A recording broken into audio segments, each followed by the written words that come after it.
Hi, I'm pro saxophonist Jamie Anderson. You're watching Get Your Sax Together, and on this week's show, I'm going to show you how to do the great shake on saxophone.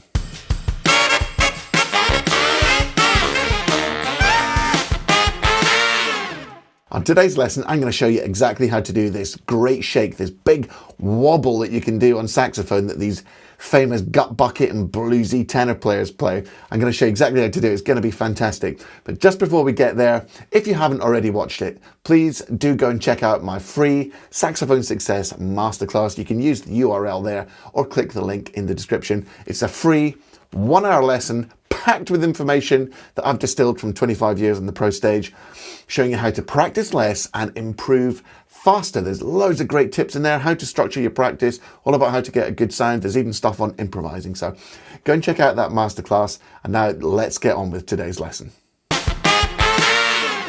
In the introduction of this video, you heard what that great shake sounds like, and you can hear it in many different recordings of bluesy, real gut bucket sax players. I'm going to show you 2 different ways to do it. Now, the first one, I'm going to save the best one for second, but the first one is you're just going to finger a normal bass key B flat, but you're going to put down all the fingers of your right hand and the E flat key as well. So normal octave key on, normal octave key, bass key B flat with fingers 1, 2, 3 and the E flat key in your right hand.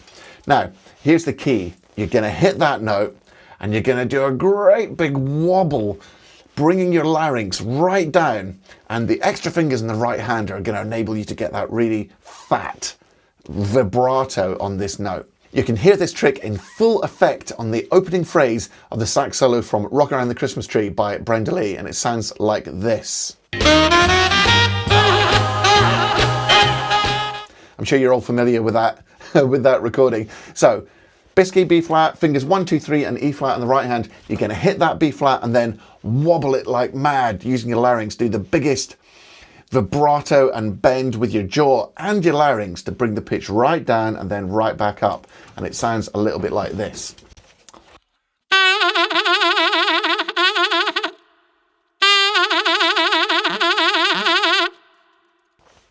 Now, my jaw is really going up and down like mad when I do that. So let's do it in slow motion.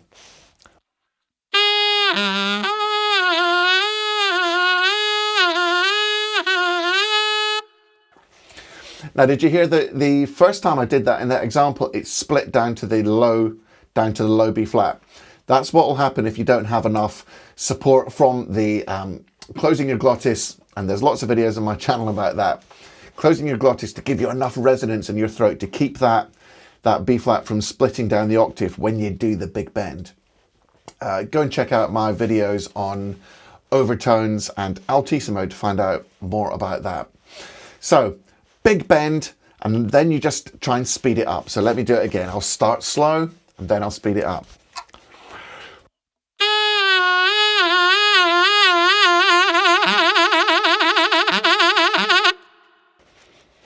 And of course, you can add a little bit of growl to that to really bring it into an even more kind of gritty dimension. Here we go.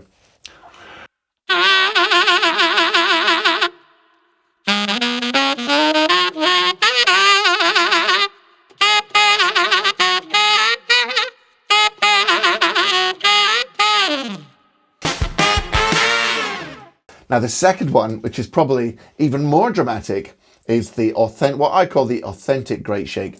Now, for this one, you're going to play a octave G, so normal G with the octave key, and then you're going to put down fingers 2 and 3 in your right hand and the low C key. So another way of thinking about this fingering might be a low C fingering, add the octave key, take off the first finger in your right hand. Now, what happens on this one? You're going to hit the G, but then take your jaw down, take your larynx down until you hit this weird harmonic that sits just underneath the G. So I'll play those 2 distinct tones for you, and then I'll show you how to put it into the great shake.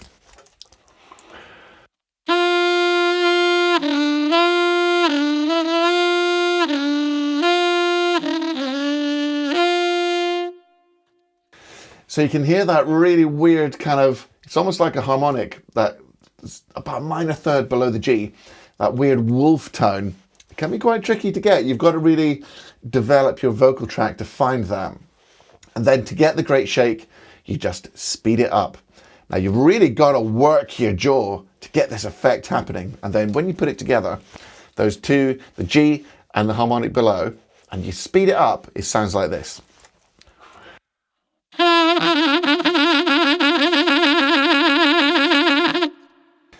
Sounds fantastic. Now, when people try to learn how to do this, the common thing that happens is you don't get that little harmonic underneath the G. It just drops down like this.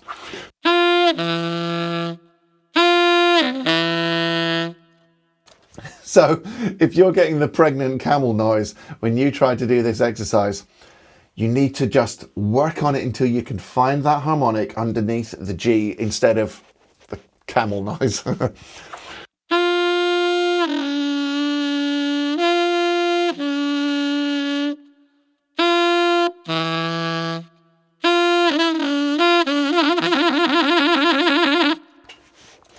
That's such a fantastic effect to use in your rock and roll solos.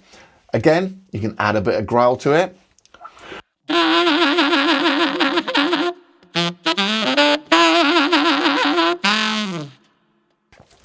So I hope you enjoy experimenting with this one and trying to find that really authentic, sexy, bluesy shake on that G and the one on the B flat. So that's it for this week. Another one in my informal one-to-one style video series, just teaching you some cool stuff about saxophone, which you might not know. Now, thank you very much. If you've bought me a coffee, you can do that using the link that you can see below, or you can click the link in the description. I really appreciate everybody who buys me a coffee. You guys are just so generous. Until next week on Get Your Sax Together, don't forget to practice hard, practice smart, and of course, more than anything, enjoy your music. I'll see you later.